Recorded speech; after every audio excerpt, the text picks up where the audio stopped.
যত রকমের কার্ড আছে প্রত্যেকেই কিন্তু তাদের রেশন বন্টন আলাদা আলাদা, প্রত্যেকেই আলাদা আলাদা পায়। বিপিএল এবং অন্তর্দয় যোজনা এরা সব থেকে বেশি পায়, বাকি পিএইচএস এসপিএইচএস এরা পরিমাণে কম পায়। যাই হোক, যে যেমনই পাক, এখন পাওয়াটা সব থেকে ভালো যে ফ্রি রেশন করোনার পর থেকে শুরু হয়েছে, এখনো পর্যন্ত চলছে। এই ফ্রি রেশন কিন্তু আর বেশি দিন দেবে না, আর বেশি দিন কিন্তু চলবে না, না রাজ্য সরকার দেবে না কেন্দ্র সরকার দেবে। আজকে দেখুন, সমস্ত কাগজপত্র যাই বলুন, ডকুমেন্টস, আধার লিঙ্ক করতে হচ্ছে। আপনারা কিন্তু আধার লিঙ্ক করেছেন, প্যান কার্ডের সঙ্গে করেছেন, না করলেও কিন্তু করে নেবেন। ভোটার কার্ডের সঙ্গে করেছেন, না করলেও কিন্তু করে নেবেন। আবার রেশন কার্ডের সঙ্গেও করেছেন, রেশন কার্ড করতে বাধ্য হয়েছে, রেশন কার্ডের সঙ্গে লিঙ্ক করতে বাধ্য হয়েছে। তার কারণ হচ্ছে প্রচুর ভুয়ো রেশন কার্ড আছে, যা বাংলাদেশের মানুষ এখান থেকে রেশন তুলে নিয়ে চলে যেত। প্রচুর এরকম 100 দিনের কাজে প্রচুর 9-6 কোটি কোটি টাকা তছরূপ ধরা পড়েছে, এবং বাংলাদেশে প্রচুর নাগরিক, প্রচুর মানুষ এখানে 100 দিনের কার্ড বানিয়ে পরিশ্রম করুক বা নাই করুক, সে টাকা নিয়ে চলে যেত। তাহলে আধার লিঙ্ক হওয়া খুব জরুরি। এই আধার লিঙ্ক আপনারা করেছেন, আমি জানি, আমরাও করেছি। আধার লিঙ্ক হওয়ার পরেও দেখবেন আপনার আধার লিঙ্কের নাম এক, আধার লিঙ্কের নামের স্পেলিং বানান এক, প্যান কার্ডে এক, রেশন কার্ডে আর এক। তাহলে এই যে নামের বানান ভুল, নাম আলাদা, টাইটেলে ভুল, বাবার নাম ভুল, স্বামীর নাম ভুল, স্ত্রীর নাম ভুল, সন্তানদের নামের ক্ষেত্রেও তাই হয়ে যাচ্ছে। পরবর্তীকালে সন্তানদের যে রেশন কার্ড আপনাকে তৈরি করতে হবে, সেই রেশন কার্ড যদি অভিভাবক মা বাবার রেশন কার্ড যদি সঠিক না থাকে, তাহলে সন্তানদের রেশন কার্ড তৈরি করতে খুবই অসুবিধা হবে।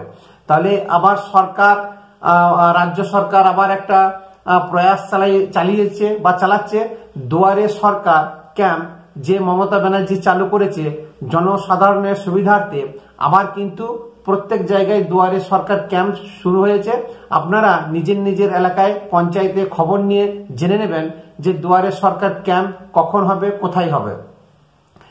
মনে করুন আপনার আধার কার্ডে যে নাম টাইটেল আছে, সেই নাম টাইটেল রেশন কার্ডে নেই, হয়তো নাম এক টাইটেল ভুল, বা টাইটেল এক নামের বানান ভুল, এরকম যদি কোনো রকমের ভুল ভাল কিছু থাকে, তাহলে আবার কিন্তু সরকার একটা সুযোগ দিয়েছে। আগে কি করতে হতো না, 4 নম্বর ফর্ম ফিল আপ করে রেশন অফিসে বা অনলাইনে আবেদন করতে হতো। সে কিন্তু অনেক সময় রিজেক্ট হয়ে যেত, বছরের পর বছর লাগতো, মাসের পর মাস। সে আলটিমেট তার কিছুদিন যাবৎ, বছর 1-1.5 বছর হলো, যাদের এরকম নামের ভুল আধার কার্ড এবং রেশন কার্ডের সঙ্গে, তাদের কিন্তু রেশন বরাদ্দ বা রেশন দেওয়া বন্ধ করে দিয়েছে, সেই কার্ডটাকে ক্যান্সেল করে দিয়েছে।